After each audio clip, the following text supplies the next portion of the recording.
Hello students, welcome to study with Abhishek. तो आज अपन बात करेंगे बीएससी नर्सिंग फिफ्थ सेमेस्टर के अंदर जो आपकी सब्जेक्ट है कम्युनिटी हेल्थ नर्सिंग फर्स्ट। इसके अंदर आज अपन डिस्कस करेंगे यूनिट 7 को, जो आपकी assisting individuals and families to promote and maintain their health. इस यूनिट की कंप्लीट अपन वन शॉट के अंदर बात करने वाले हैं यहाँ पर। ठीक है, तो सबसे पहले अपन इसके अंदर देखते हैं वुमेन एब्यूज के बारे में।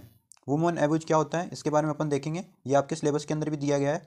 ठीक है, When a woman is hurt or controlled by her partner, husband or boyfriend through physical, emotional और sexual way। अगर कोई भी महिला है उसको कोई भी इंसान जैसे कि हस्बैंड और बॉयफ्रेंड जो है फिजिकली, इमोशनली और सेक्सुअल वे से उसको चोट पहुंचाने की या उसको कंट्रोल करने की कोशिश कर रहा है तो उसको अपन बोलेंगे वुमेन एब्यूज। ठीक है, अब बात करते हैं अपन टाइप ऑफ वुमेन एब्यूज के बारे में। फर्स्ट नंबर पे फिजिकल एब्यूज। वुमेन एब्यूज के टाइप में फर्स्ट नंबर पे होता है फिजिकल एब्यूज, यानी कि फिजिकली एब्यूज किसे बोलेंगे अपन। फर्स्ट नंबर पे हर्टिंग द बॉडी। कोई भी पर्सन जो वुमेन को हर्ट कर रहा है, उसकी बॉडी को चोट पहुंचाने की कोशिश कर रहा है, उसको अपन फिजिकल एब्यूज के अंदर ये आते हैं। एग्जाम्पल ग्रुप में hitting, slapping, punching, kicking, burning, refusal medical help, using weapons. ये सारे एग्जाम्पल्स आते हैं फिजिकल एब्यूज के अंदर। कोई भी पर्सन जो भी वुमेन को हिट कर रहा है, उसको स्लेपिंग कर रहा है, उसके पंच कर रहा है, उसको किकिंग कर रहा है, उसको बर्निंग कर रहा है, जलाने की कोशिश कर रहा है, उसको मेडिकल हेल्प से रिफ्यूजल कर रहा है, यानी कि उसको मेडिकल हेल्प प्रोवाइड नहीं कर रहा है, वेपन्स यानी हथियार का यूज कर रहा है, तो वो सारे फिजिकल एब्यूज के अंदर आते हैं। ठीक है, आगे अपन बात करते हैं सेकंड नंबर पे इमोशनल एब्यूज। इमोशनल एब्यूज यानी कि हर्टिंग फीलिंग और कंट्रोलिंग द माइंड, यानी कि कोई भी ऐसा पर्सन, यानी कि उसका हस्बैंड या कोई भी पार्टनर, बॉयफ्रेंड, जो वुमेन की जो भी फीलिंग्स है और जो भी उसका माइंड है उसको कंट्रोल कर रहा है, उसको चोट पहुंचाने की कोशिश कर रहा है, ठीक है, उसको दुख दे रहा है, तो उसको अपन इमोशनल एब्यूज बोलेंगे। इसके एग्जाम्पल्स हैं कॉलिंग बैड नेम्स और इंसल्टिंग, यानी कि उसको बुरे नाम से बुला रहे हो, इंसल्ट कर रहे हो उसकी। ठीक है, ब्लेमिंग फॉर एवरीथिंग, उसको ब्लेम कर रहे हो, उसके ऊपर आरोप लगा रहे हो आप किसी तरह के। एक्सट्रीम जेलसी कर रहे हो उस पर। ठीक है, तो ये सारे आते हैं इमोशनल एब्यूज के अंदर। थर्ड नंबर पे है सेक्सुअल एब्यूज। सेक्सुअल एब्यूज क्या होता है?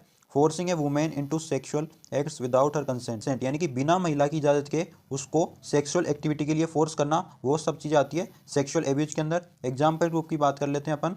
फोर्सिंग सेक्स और टचिंग विदाउट कंसेंट, यानी कि बिना महिला की इजाजत के आप उसके साथ फोर्स कर रहे हो उसको सेक्स के लिए, उसको टच कर रहे हो। ठीक है, forcing hers to have sex with others, human trafficking के अंदर आती है, यानी कि आप फोर्स कर रहे हो उसको अदर्स के साथ सेक्सिंग के लिए। ठीक है, forcing when she is unconscious और अफ्रेड टू सो नो, उसको आप फोर्स कर रहे हो जब वो अनकॉन्शियस है, जब वो डरी हुई है नो कहने के लिए। ठीक है, हर्टिंग हर ड्यूरिंग सेक्स, सेक्स के टाइम उसको चोट पहुंचा रहे हो। फोर्सिंग सेक्स विदाउट प्रोटेक्शन, ये सारी चीज़ें आती है सेक्सुअल एब्यूज के अंदर। ठीक है, ये सारी चीज़ें आपके सिलेबस के अंदर दी गई है। ठीक है, तो इंपॉर्टेंट है, आपको पढ़ना जरूरी है, एग्जाम में पूछी जा सकती है। ठीक है, अब बात करते हैं अपन प्रिवेंशन ऑफ वुमेन अब्यूज। जो वुमेन एब्यूज है उसको अपन किस तरह से रोक सकते हैं उसकी अपन इसके अंदर बात करेंगे।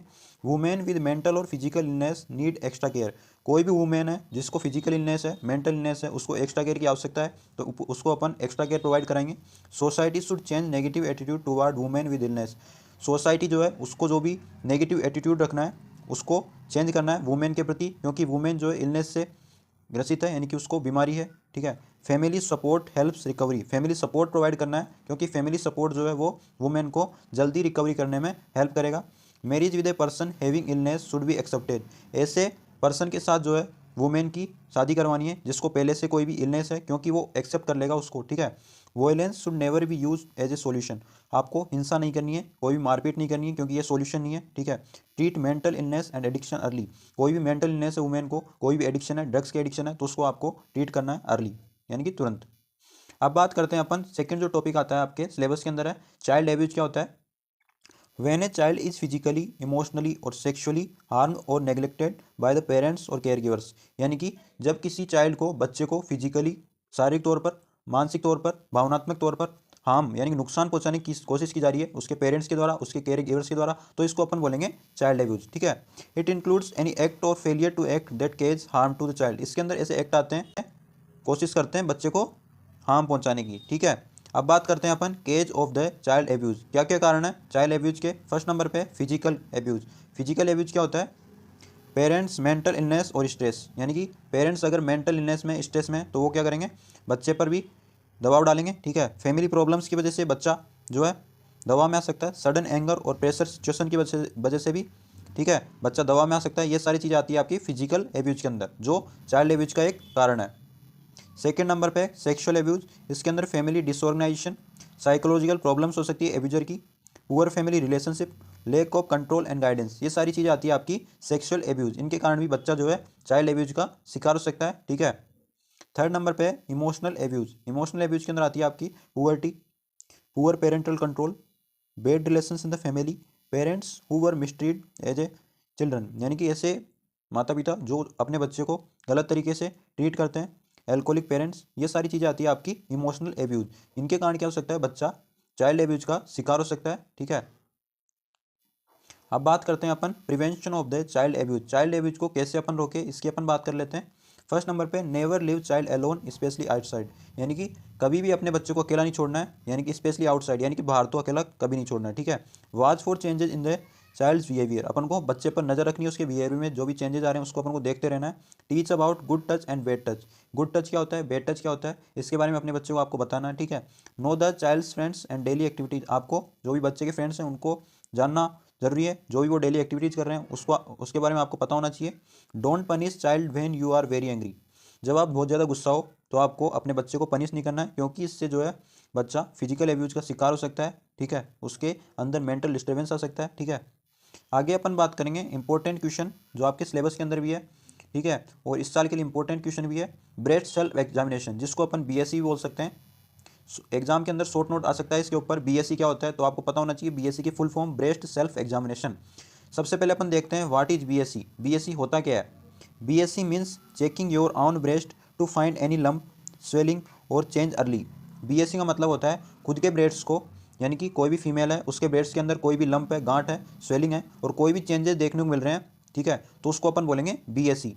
It should be done after your menstrual period every month. जो बीएससी है, जो ब्रेस्ट सेल्फ एग्जामिनेशन है, वो आपको आपके मेंस्ट्रुअल पीरियड के तुरंत बाद, यानी कि हर महीने ये करना है आपको। ठीक है, अब बात करते हैं अपन steps of BSC. Breast self examination के अंदर कौन कौन से स्टेप्स आपको फॉलो करने हैं वो आपको पता होने चाहिए। ठीक है, फर्स्ट नंबर पे डू इट आफ्टर पीरियड्स, जो ब्रेस्ट सेल्फ एग्जामिनेशन है वो आपको पीरियड्स के तुरंत बाद करने हैं। ठीक है, you can do it in your bedroom और bathroom standing in the front of mirror, जो ब्रेस्ट सेल्फ एग्जामिनेशन है वो आप बेडरूम में, बाथरूम में कर सकते हो, आपको मिरर के सामने खड़ा होना है। ठीक है, सेकंड नंबर पे है lie down straight on your back, यानी कि आप इसको लेट के भी कर सकते हो, सीधा लेट सकते हो आप बेड पर। Place a pillow under your right shoulder and keep your right arm under your head, जो पिलो है उसको आपको राइट शोल्डर के अंदर रखना है और जो राइट आर्म है उसको आपको हेड के नीचे रखना है। ठीक है, थर्ड नंबर पे यूज योर फिंगर पैड्स, यानी कि flat part of your 3 middle fingers of the left hand to feel the right breast, right breast को फील करने के लिए आपको लेफ्ट हैंड का यूज करना है, लेफ्ट हैंड की फिंगर्स का यूज करना है। ठीक है, फोर्थ नंबर पे move your fingers in small circular motion, जो भी आपकी फिंगर्स है उसको स्मॉल सर्कुलर मोशन के अंदर मूव करना है। कैसे, अप एंड डाउन और राउंड एंड राउंड, यानी कि ऊपर से नीचे की तरफ और गोल गोल गोल। ठीक है, टू फील एनी लंप और हार्ड एरिया, कोई भी गांठ है, कोई भी हार्ड एरिया है, उसको फील करने के लिए, उसको महसूस करने के लिए आपको ये करना है। ठीक है, उसके बाद है फिफ्थ नंबर पे look in the mirror for any changes in the shape, size, colour of the breast, nipple और स्किन। इसके बाद आपको जो मिरर के अंदर देखना है कि आपके ब्रेस्ट के अंदर कोई भी चेंजेस देखने को मिल रहे हैं, उसकी शेप के अंदर, उसके साइज के अंदर, ब्रेस्ट के कलर के अंदर, निप्पल के अंदर और स्किन के अंदर। ठीक है, सिक्स नंबर पे है check both breast one after one, यानी कि यही प्रोसेस आपको दोनों जो ब्रेस्ट है वहाँ पे करनी है। ठीक है, सबसे पहले वन ब्रेस्ट को आपको चेक करना है ऐसे ही, उसके बाद सेकंड ब्रेस्ट को आपको ऐसे ही चेक करना है। उसके बाद if you find anything abnormal like a lump और डिस्चार्ज विजिट ए डॉक्टर, अगर कोई भी आप एबनॉर्मल फाइंडिंग अगर पा रहे हो ब्रेस्ट के अंदर, जैसे कोई भी गांठ अगर वहाँ पे देखने मिल रही है, कोई भी डिस्चार्ज हो रहा है, फ्लूइड डिस्चार्ज हो रहा है अगर ब्रेस्ट से, तो आपको तुरंत आपके डॉक्टर से संपर्क करना है। ठीक है, अब बात करते हैं अपन guidelines of a BSC. Breast self examination के लिए गाइडलाइंस क्या है, BSC help in the early detection of breast problems और कैंसर। जो ब्रेस्ट सेल्फ एग्जामिनेशन है वो अपन क्यों कर रहे हैं, क्योंकि जो भी ब्रेस्ट की प्रॉब्लम्स है, जो भी ब्रेस्ट कैंसर है, वो अर्ली स्टेज में अपन को डिटेक्ट हो जाए, ताकि अपन उनका सही तरीके से ट्रीटमेंट कर पाए। ठीक है, it helps women know what is normal for their breast, जो ब्रेस्ट सेल्फ एग्जामिनेशन है वो वुमेन को ये बताता है कि उनके ब्रेस्ट के लिए क्या नॉर्मल है। ठीक है, ये सारी चीज़ गाइडलाइंस है बीएससी की।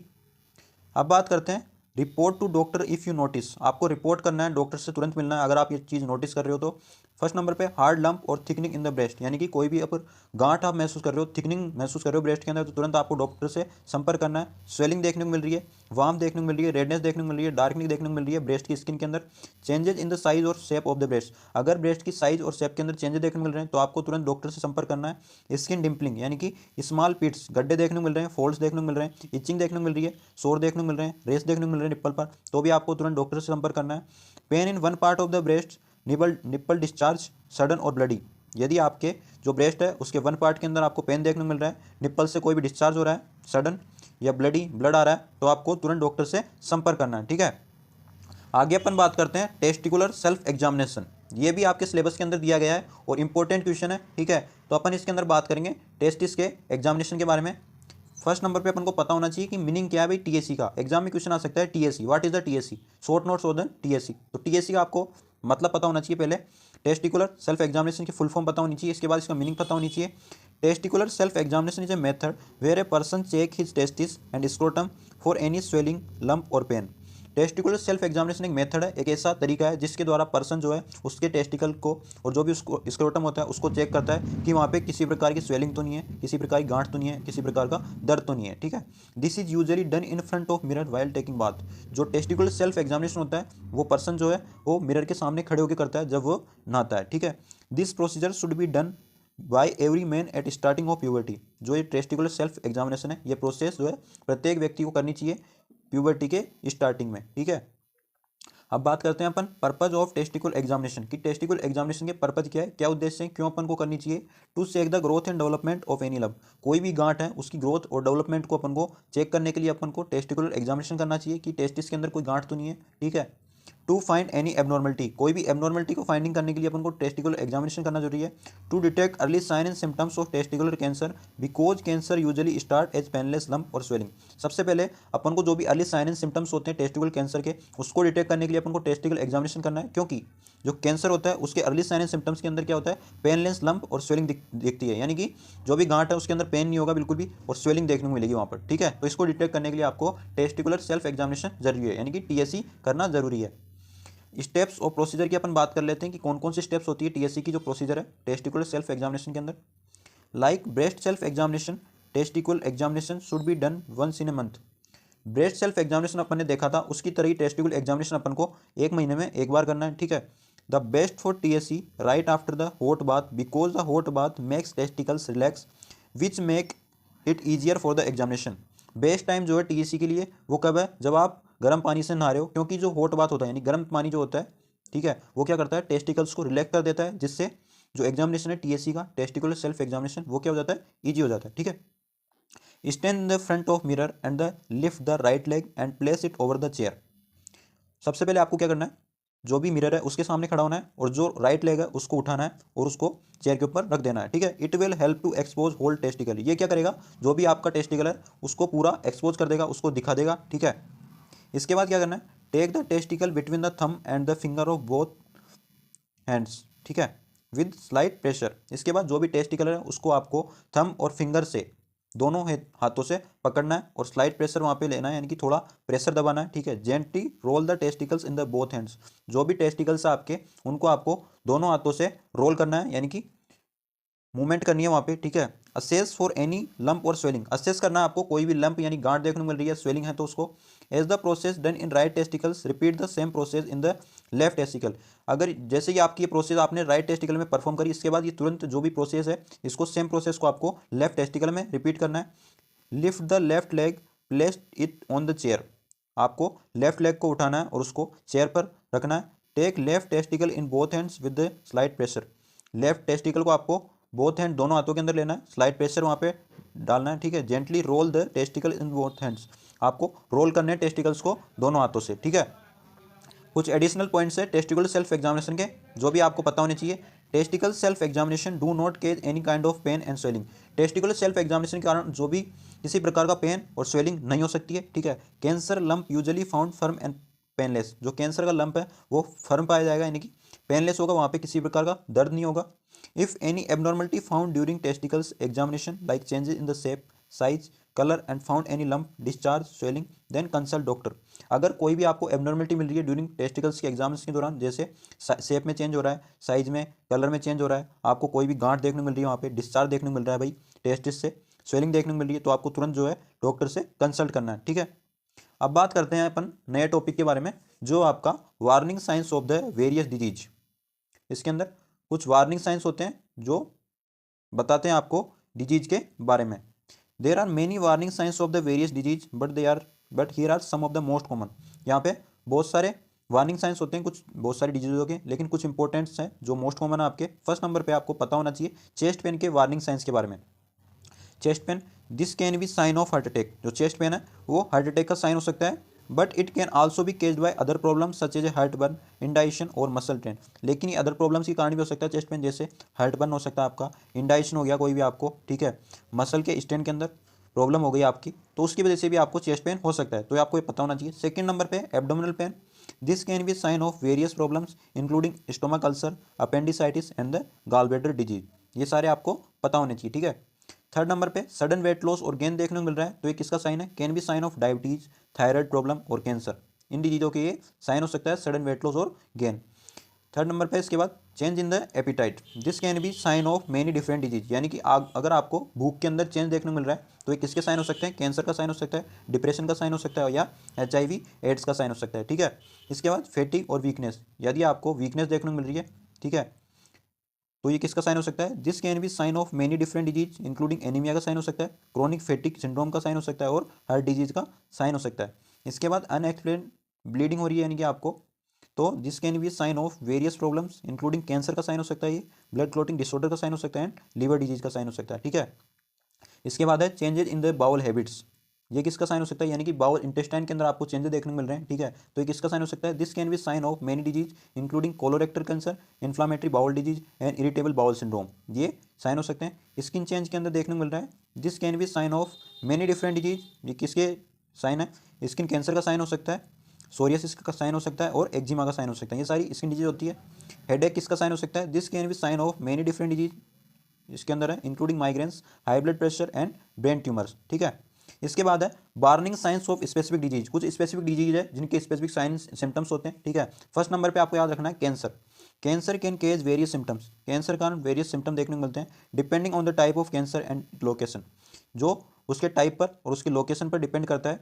सम कॉमन सिम्टम्स आपको पता होने चाहिए इंक्लूडिंग अनएक्सप्लेन वेट लॉस देखने को मिल रहा है, फेटिक देखने को मिल रहा है, फीवर देखने को मिल रहा है, शॉर्टनेस ऑफ ब्रीथ देखने को मिल रही है and change in the bowel और ब्लैडर हैबिट्स, ये सारे सिम्टम्स आपको देखने को मिल रहे हैं, तो ये कैंसर का साइन हो सकता है, ठीक है। इसके बाद सेकंड नंबर पे heart disease, heart disease can cause chest pain, shortness of breath, fatigue and dizziness, heart disease के कारण चेस्ट पेन हो सकता है, शॉर्टनेस ऑफ ब्रीथ हो सकती है, फेटिक हो सकता है और डिजीनेस देखने को मिल सकती है। इसके बाद है थर्ड नंबर पे diabetes, diabetes can cause symptoms such as increase thirst, frequent urination, unexplained weight loss and fatigue, ये सारे सिम्टम्स जो है डायबिटीज के, ये आपको याद रखना है। इसके बाद high blood pressure, high blood pressure can cause no symptoms, high blood pressure के कारण किसी प्रकार के सिम्टम्स नहीं देखने को मिलते हैं, but it can lead to serious health problems, लेकिन ये सीरियस हेल्थ प्रॉब्लम्स को लीड करता है, कैसे, सच एज हार्ट डिजीज हो सकती है, हाई ब्लड प्रेशर के कारण स्ट्रोक आ सकता है, लकवा मार सकता है पेशेंट को, किडनी डिजीज हो सकती है। सेकंड, इसके बाद है stroke, stroke can cause sudden weakness और numbness on the one side of body, यानी कि स्ट्रोक कारण आपको क्या हो सकती है, सडन वीकनेस हो सकती है, नमनेस हो सकती है एक तरफ की बॉडी के अंदर, डिफिकल्टी हो सकती है स्पीकिंग अंदर, विजन प्रॉब्लम्स हो सकती है, डिजीनेस हो सकती है, तो ये सारे साइन एंड सिम्टम्स है स्ट्रोक के। अब बात करते हैं मेंस्ट्रुअल साइकिल के बारे में, ये आपके सिलेबस के अंदर दिया गया है, इसलिए आपको पढ़ाना इंपॉर्टेंट है, क्योंकि एग्जाम के अंदर सिलेबस से ही आएगा, सिलेबस से बाहर कुछ नहीं आएगा, और जो इंपॉर्टेंट है सिलेबस के अंदर है वो सारा चीज़ मैं आपको पढ़ाऊंगा, इससे बाहर आपके कुछ भी नहीं आएगा, ठीक है, नो टेंशन। तो मेंस्ट्रुअल साइकिल के बारे में अपन पढ़ने से पहले मेंस्ट्रुएशन को समझ लेते हैं, मेंस्ट्रुएशन क्या होती है। Menstruation is the process in which a non-pregnant girl or woman discharge blood and other materials from the uterus through the vagina। Menstruation एक ऐसी प्रोसेस है जिसके अंदर नॉन प्रेग्नेंट गर्ल और वुमेन जो है ब्लड डिस्चार्ज करती है, अदर मटेरियल डिस्चार्ज करती है यूट्रस से, किसके थ्रू, वेजाइना के थ्रू, ठीक है।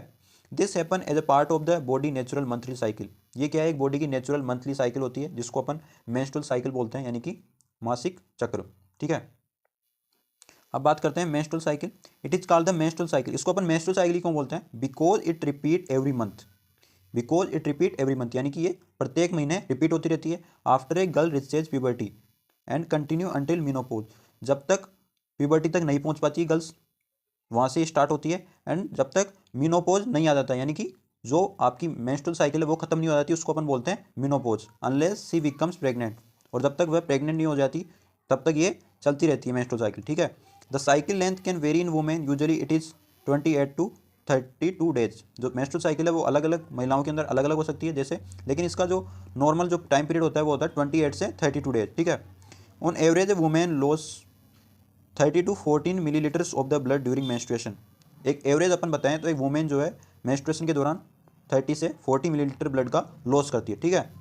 अब आपको पता होनी चाहिए phases of the menstrual cycle के बारे में, कौन कौन सी फेज होती है मेंस्ट्रुअल साइकिल की, ये आपको पता होना चाहिए, इसके नाम आपको पता होंगे तो भी आपके एग्जाम में काम हो जाएगा, ठीक है। तो फर्स्ट नंबर पे मेंस्ट्रुअल साइकिल होती है, सेकंड नंबर पे अर्ली प्रोलेटिव फेज, थर्ड नंबर पे लेट प्रोलिफेरेटिव फेज, इसके बाद है सेक्रेटरी फेज, और लास्ट है आपकी प्री मेंस्ट्रुअल फेज। ये सारी फेज आपको पता होनी चाहिए, ठीक है। अब बात करते हैं अपन एंथ्रोपमेट्रिक मेजरमेंट्स। एंथ्रोपमेट्रिक मेजरमेंट्स क्या होते हैं, ये भी आपके सिलेबस के अंदर दिया गया है और इस साल के लिए इंपॉर्टेंट क्वेश्चन है, ठीक है। तो सबसे पहले अपन इसकी मीनिंग की बात कर लेते हैं कि एंथ्रोपमेट्रिक का मतलब क्या है भाई, एंथ्रोपमेट्रिक मेजरमेंट क्या है। Anthropometric measurements means checking a child body size and growth to know their nutrition and development. Anthropometric measurement का मतलब होता है एक बच्चे की जो भी बॉडी की साइज है उसकी ग्रोथ को देखने के लिए अपन जो भी उसके न्यूट्रिशन है उसके डेवलपमेंट को अपन इसके थ्रू देखते हैं, ठीक है। इसके अंदर क्या क्या इंक्लूड्स करते हैं अपन, इट इंक्लूड्स मीजरिंग हाइट। जो एंथ्रोपोमेट्रिक मेजरमेंट है इसके अंदर अपन बच्चे की हाइट देखते हैं, वेट देखते हैं, हेड सर्कमफेरेंस देखते हैं, चेस्ट सर्कमफेरेंस देखते हैं, माइड आर्म सर्कमफेरेंस देखते हैं, और स्किल फोल्ड थिकनेस यानी कि स्किन की थिकनेस कितनी है, नॉर्मल कितनी होनी चाहिए और एबनॉर्मल कितनी है, वो अपन इसके अंदर देखते हैं, ठीक है। तो एंथ्रोपोमेट्रिक मेजरमेंट समझ में आ गया।